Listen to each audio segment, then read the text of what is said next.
Assalamualaikum warahmatullahi wabarakatuh.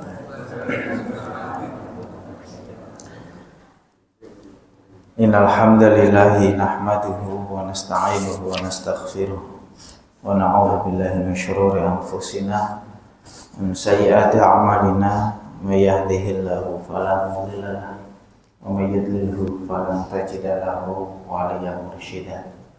Asyhadu an la ilaha illallah wahdahu la syarika lah wa asyhadu anna Muhammadan abduhu wa rasuluh la nabiyya wa la rasula ba'dah.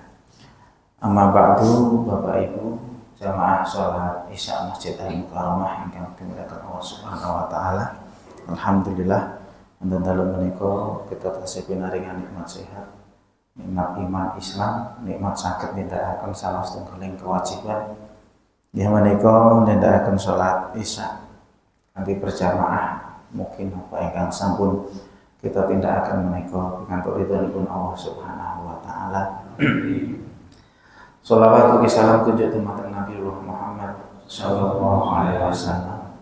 Surah dumateng para keluarga, sahabat, tabi'in, tabi'ut tabi'in, lan mugi surah dumateng umatipun ingkang benjang wonten yaumul kiamah.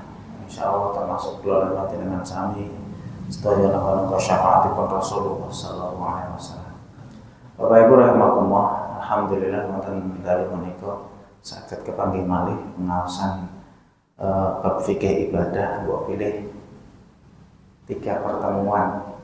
Saya izin boten saged rawuh Selasa di bulan, berarti napa awal bulan mbok pilih nggih. Nika acara mengantarkan penyaluran donasi air bersih teng Gunung Kidul, terus nggalang dana bantuan air bersih nika menyalurkan teng Gunung Kidul mriku Timur Parangtritis. Qadarullah hari Ahad selanjutnya genten nyalurkan teng Boyolali bagian timur mriku, perbatasan kalian Purwodadi mriku.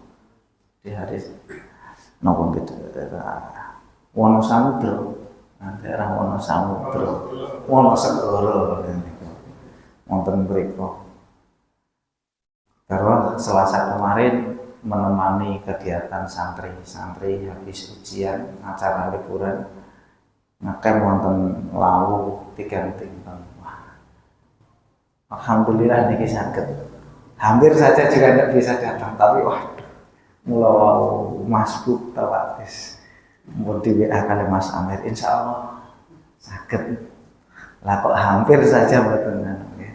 Tapi alhamdulillah mugi-mugi menika saged istiqomah nggih Bapak Ibu rahimakumullah. Amin ya rabbal alamin. Bapak Ibu rahimakumullah, kita lajengaken pembahasan bab tentang janaiz ataupun jenazah. Pada pembahasan yang lalu kita membahas tentang memandikan mayit ataupun memandikan jenazah, dan sudah selesai. Pada malam hari ini kita masuk pada bab takfinul mayit, yaitu mengkafani jenazah, mengkafani jenazah, kain kafan. Masya Allah Bapak Ibu rahimakumullah, menawi kula panjenengan sami menika purun mendhet salah setunggaling hikmah utawi pelajaran saking napa kain kafan menika. Kain kafan itu adalah kain yang digunakan untuk membungkus jenazah. Warnane polos putih, boten enten kantongane, boten enten sakune. Tegese napa?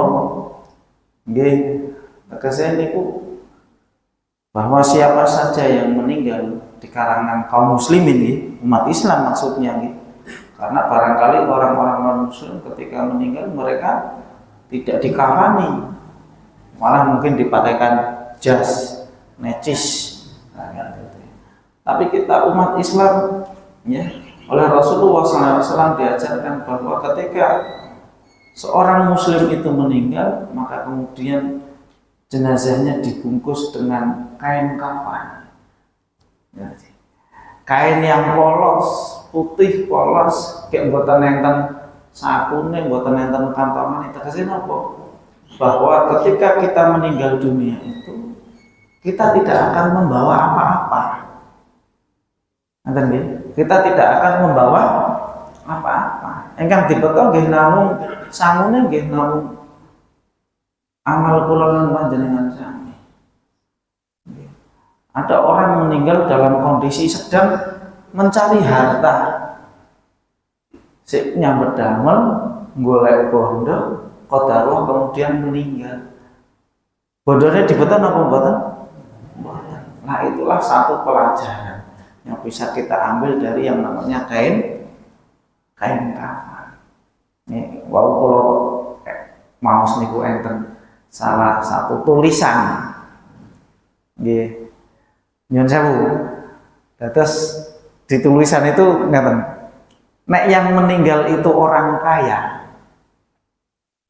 Nggih, nek yang meninggal itu orang kaya itu katanya disebut telah meninggal dunia. Mergo napa?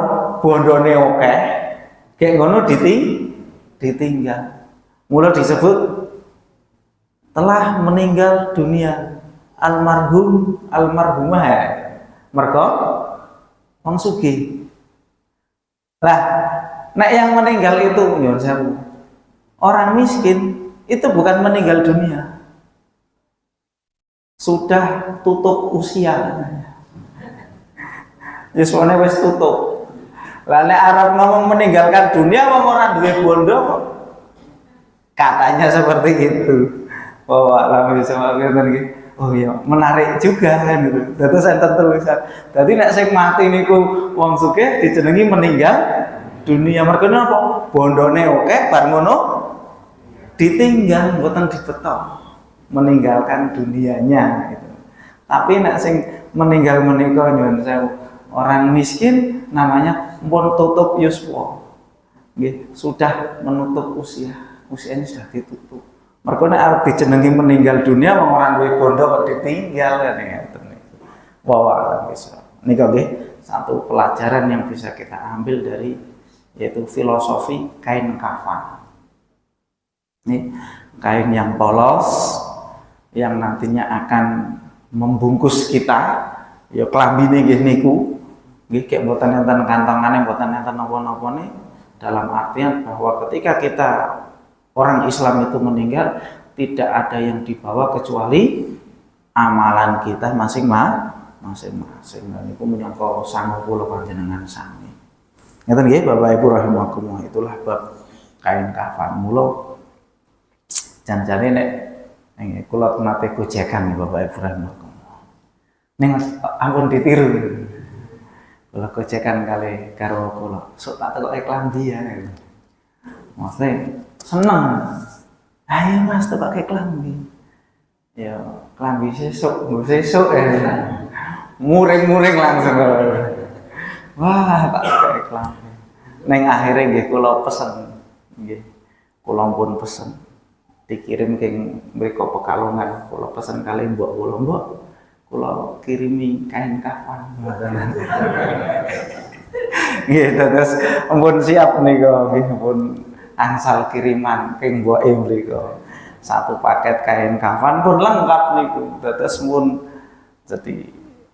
jadi ibu itu profesinya sebagai orang yang memandikan jenazah, mengkafani jenazah. Kula nelpon, Bu, kula kirimi kain kafan. Lah nggo sapa? Nggih kula ngeten.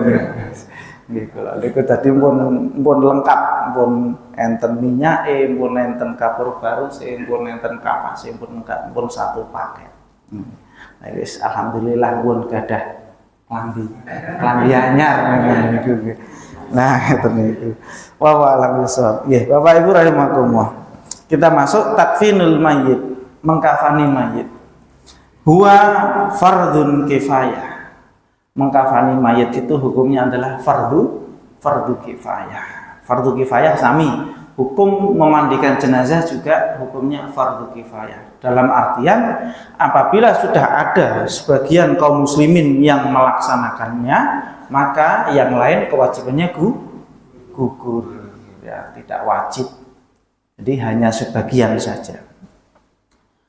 Wa nafaqatuhu min tirkatil mayyit. dari mana pengadaan kain kafan ataupun dari siapa kepengurusan jenazah, mungkin dari mulai memandikan, membeli kafan, kemudian termasuk memakamkannya, itu diambilkan dari harta si mayit. Ya, pembiayaan pemakaman jenazah itu diambilkan dari harta si mayit.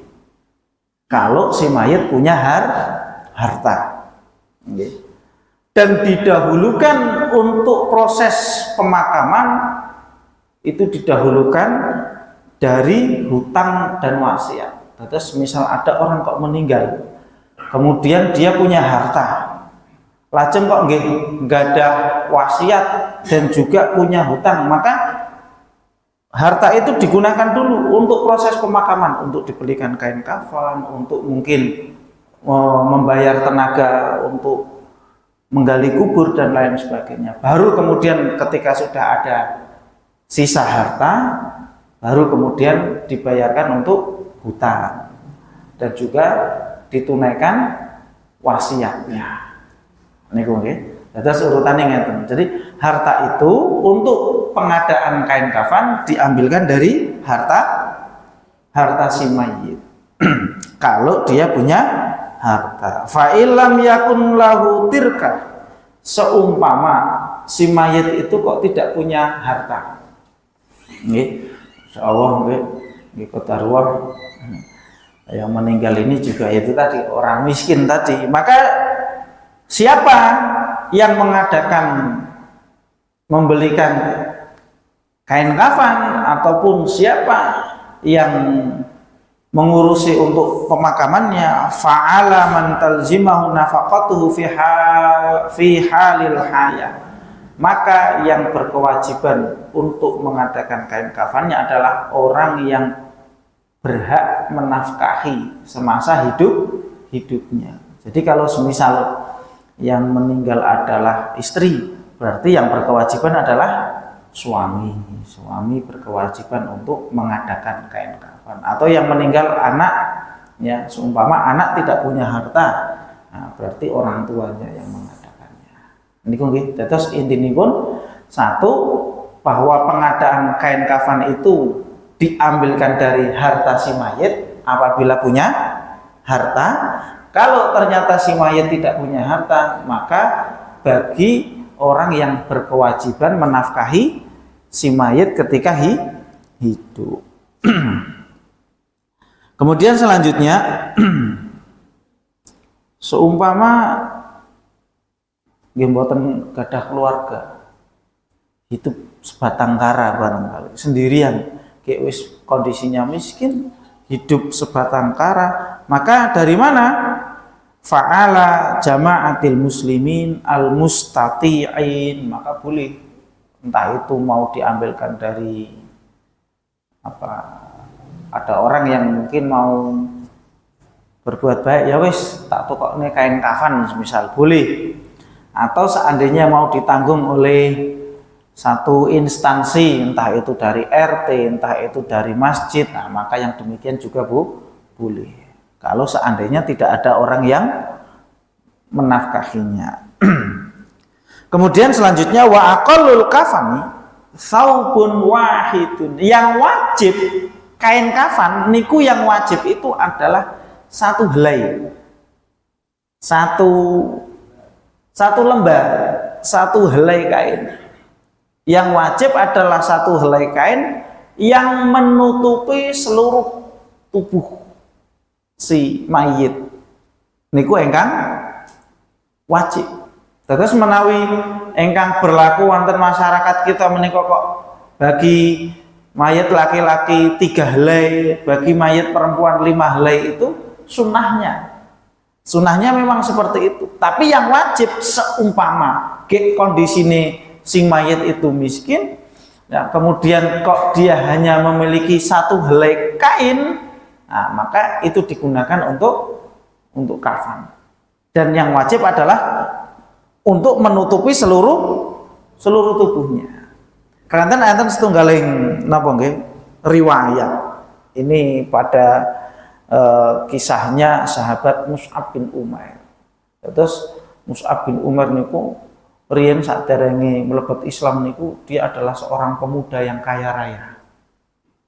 Mus'ab bin Umar itu adalah anak muda tampan ki anake wong sugih. Setelah kemudian Mus'ab bin Umar itu masuk Islam, kalian ibuke niku diboikot. Ngopo kowe melu-melu Muhammad? Tinggalkan agamanya Muhammad, tinggalkan agamanya Muhammad. Ternyata Masya Allah Mus'ab bin Umar ini beliau tetap istiqomah mengikuti agama ajaran Nabi Muhammad. Akhirnya kalian ibunya diusir. Padahal dulunya itu sebelum masuk Islam dia adalah seorang pemuda yang tampan dan kaya raya. Tapi ketika sudah masuk Islam kalian ibunya diboikot, diusir. Akhirnya Mus'ab bin Umair hidup dalam kondisi susah. Setelah Islam niku hidupnya malah kondisi susah. Lah, ketika beliau meninggal, beliau itu hanya memiliki satu helai kain yang dijadikan untuk kain kafan. Gek buatan sakit menutup semua anggota badannya. Jadi menawi ditutupkan, ya kain kafan itu digunakan untuk mengkafan itu. Kalau yang ditutupkan bagian kepala, kakinya kelihatan. Nek ditarik ngandap ditutup kakinya, kepalanya kelihatan. Ya. Maka kata Rasulullah SAW ditutup bagian kepala. Kemudian di bagian kaki itu ditutup dengan dalam satu riwayat itu dengan rumput, mungkin kayak rumput alang-alang itu untuk menutup kakinya, bagian kakinya. Karena ketika ditutup bagian kepala, bagian kakinya kelihatan. Maka kata Rasulullah perintahkan tutup bagian kepala, kemudian tutup kakinya dengan rumput. Nah ini menunjukkan apa? Menunjukkan bahwa yang wajib dari kain kafan itu adalah satu helai yang menutup semua anggota tubuh jenazah. Niku nggih ingkang wajib saubun wahidun. Ya, yasturu jami'al badani, yang menutup semua anggota tubuh. Wa aktsaruhu sab', dan paling banyak, jadi yang wajib niku minimal 1, yang paling banyak itu maksimal 7 helai kain. Langkung-langkung buat pilih yang meninggal mayat perempuan kan 5 itu nanti mungkin barangkali 5 kurang karena harus ada nopo untuk jilbab, untuk gamis ya. Nah, maka maksimal 7. Wal afdol, adapun yang utama tadi nggih, minimal wajibnya 1, maksimalnya 7. Akan tetapi yang utama adalah lirrajuli salah satu aswabin, bagi laki-laki 3 helai kain, yakni izar wa qamis, ya, yaitu untuk sarung, untuk gamis, dan yang satu untuk membungkus. Walil mar'ati khamsatu aswabin, adapun untuk jenazah perempuan itu 5 helai, ya, untuk sarung, gamis, kemudian untuk pembungkus, ditambah untuk khimar itu penutup kepala, ya, kemudian juga untuk membungkus. Jadi untuk yang bungkus ini ada 2 helai untuk jenazah perempuan. Jadi 5 itu untuk jenazah perempuan, 1 untuk khimar, untuk jilbab, yang kedua untuk gamis, yang ketiga untuk sarungnya, bawahannya, kemudian yang keempat itu untuk lembaran, yang kelima juga untuk lembaran. Jadi untuk membungkus yang lembarannya itu ada 2. Amar rajuli, adapun untuk laki-laki, ya, fali hadis Aisyah radhiyallahu anha, berdasarkan hadis Aisyah radhiyallahu anha, kufina Rasulullah sallallahu alaihi wasallam fi thalathati aswabin. Ya, Rasulullah sallallahu alaihi wasallam dikafani dengan 3 helai kain, ya, yang berwarna putih.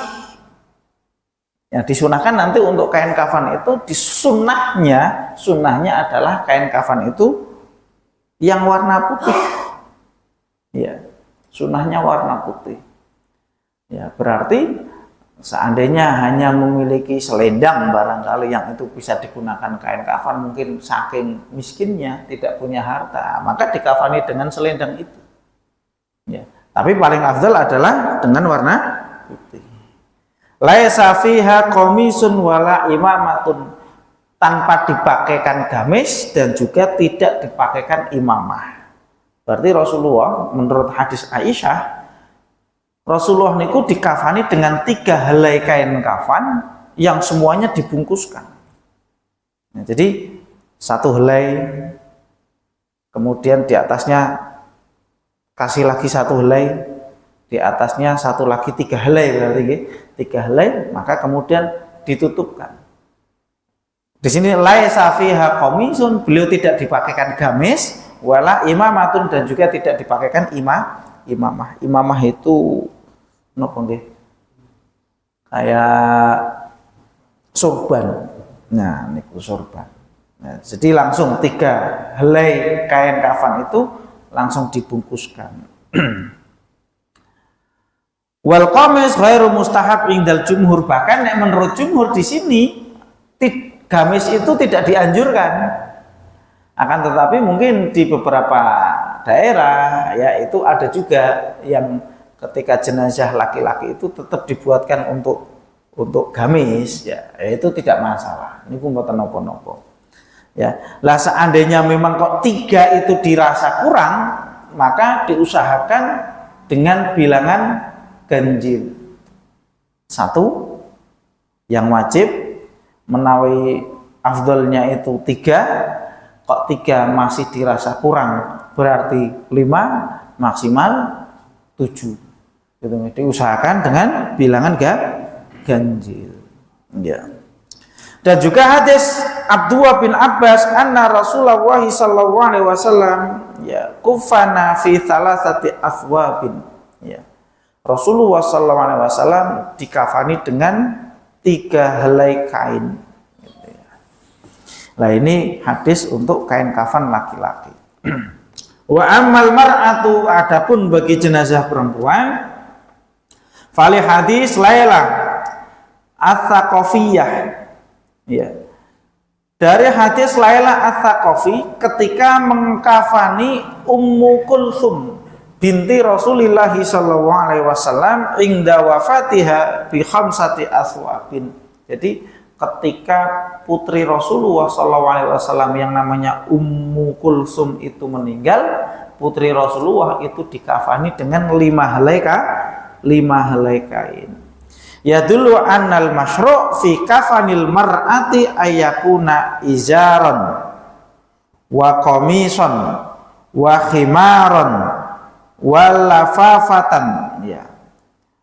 Yaitu mencakup 1 mencakup jilbab, yang kedua kemudian gamis, yang ketiga adalah izar, sarung, dan 2 helai kain ini digunakan sebagai penutupnya.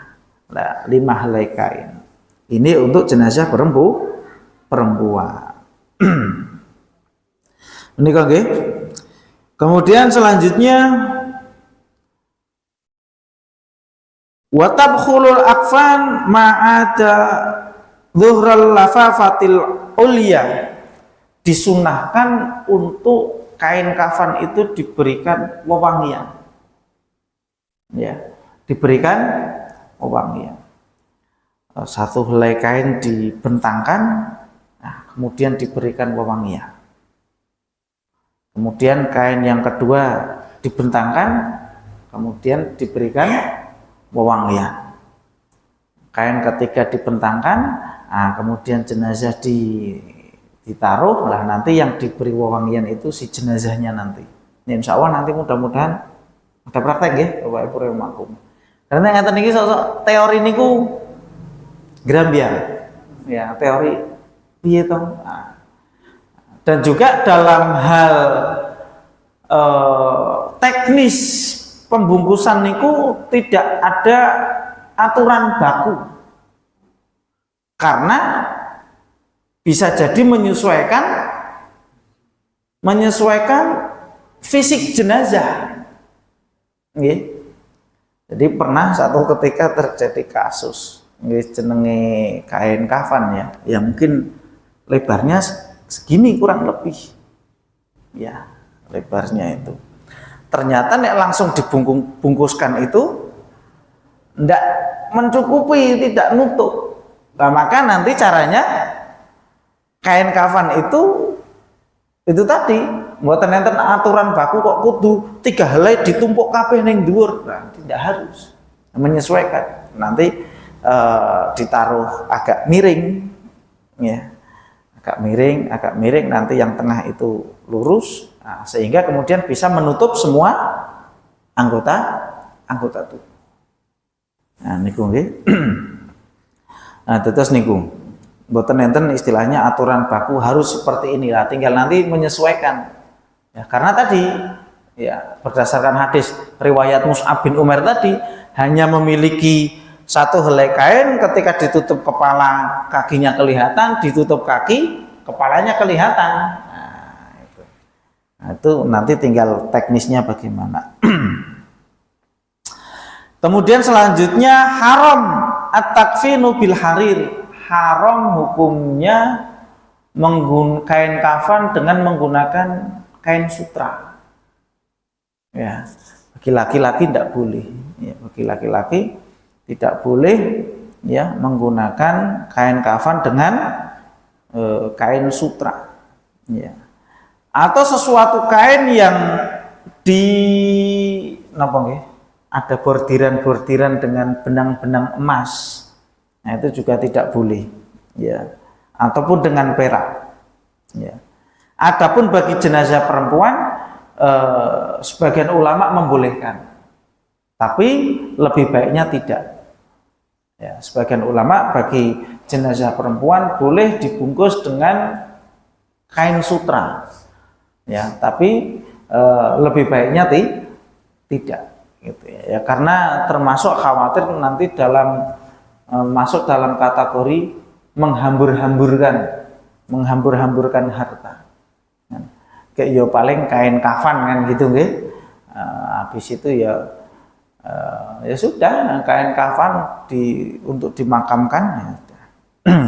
Wa yundabul bayadu fil kafani min kitabin ya. Dan juga dianjurkan kain kafan itu warnanya putih. Ya.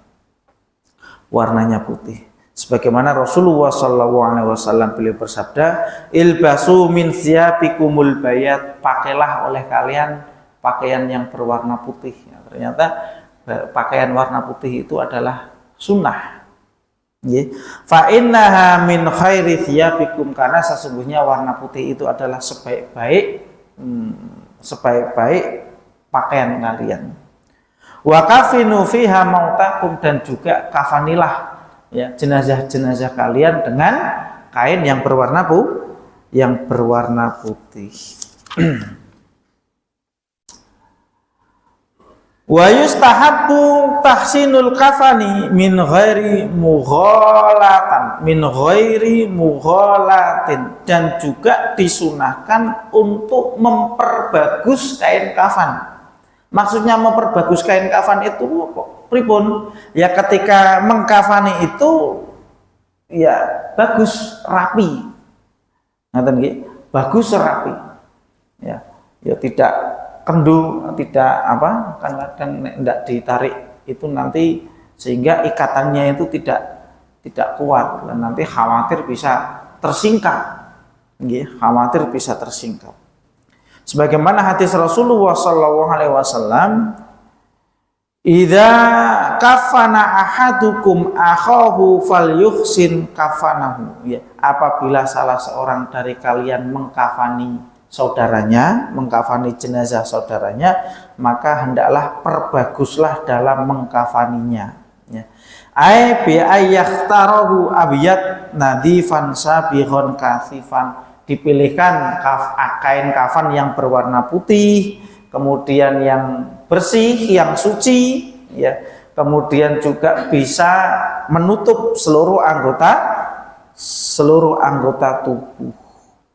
Dan juga dilarang menggunakan kain kafan yang berlebih-lebihan, dalam artian nanti boros, ya, karena dia tidak dianjurkan, ya bersifat boros itu tidak dianjurkan.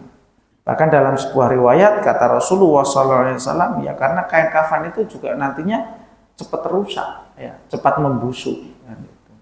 Nah, niku terkait dengan mengkafani jenazah. Adapun tata caranya, ya tata caranya berarti tata caranya adalah tadi kalau 3 helai tadi, 3 helai, ya, kemudian 3 helai. Nah, seumpama nanti ada kapur barus itu ditumbuk, dihaluskan untuk ditaburkan, ya. 1 helai dibentangkan, nah, kemudian dikasih wewangian, nah, kemudian dikasih kapur barus, kemudian ditumbuk lagi kain kafan lagi sama dikasih kapur barus dan juga wewangian, kemudian kain yang ketiga, ya kain yang ketiga, nah, baru kemudian jenazah itu untuk kalau jenazah laki-laki, nah, maka nanti anggota sujud, ya anggota sujud itu berarti napa niki?